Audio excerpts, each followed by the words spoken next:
Welcome back, everybody. Automotive Inc. Today we're in the office and we're talking about another recall from a major manufacturer. Now, before we get started, please smash the subscribe button. Helps a small channel out. Head over to the channel and check out tons of stuff. Go up to the search bar, type in Kia, type in Ford, type in whatever, type in campers, and check it out. We have tons of great content on there. But today we're talking about Kia and their newest recall. So they are recalling 80,000 top-selling vehicles. Now, interesting enough, the vehicle that's really put under this is probably not their highest selling unit. The fact that they have to recall 80,000 2025 is exceptional. They even sold this many of them. I like it, but most people don't do sedans anymore. So Kia has announced that the recall affecting 82,281 vehicles is due to a software error that may cause the parking lights to flicker, potentially increasing the risk of crash. And according to the NHTSA, this all kind of lays down to absolutely required equipment that's on the vehicle, and it doesn't meet the standard. So even though you're thinking parking lights, you don't necessarily need them, they are. So this recall is for the 2025 K5.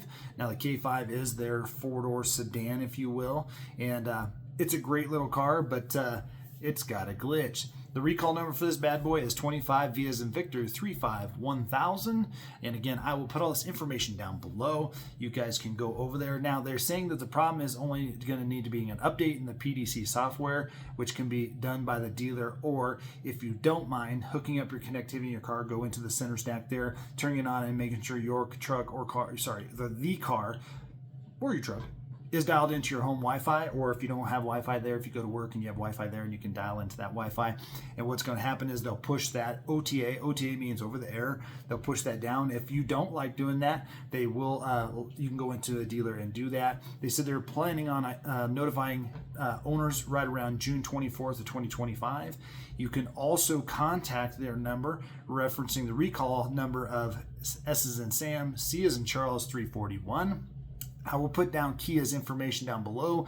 You can always go to the NHTSA website, guys, whether the first owner or the 100th owner, if it's a safety concern. Typically those recalls are covered for the life of the vehicle. So you can go over there, that link will be down below for the NHTSA website. Click that, go over there, it's safe to do, enter your VIN and see if your vehicle is affected by this. Now again, 80,000+ Kia K5s in 2025, that's dang near all of them. So, I mean, I can't imagine the numbers of how many they sold on this car, but that is probably where you're going to want to start, is in the NHTSA website. And if not, feel free to look down there in the description and grab the telephone number and give them a jingle. But as always, guys, stay safe out there. We're going to catch you on the next one.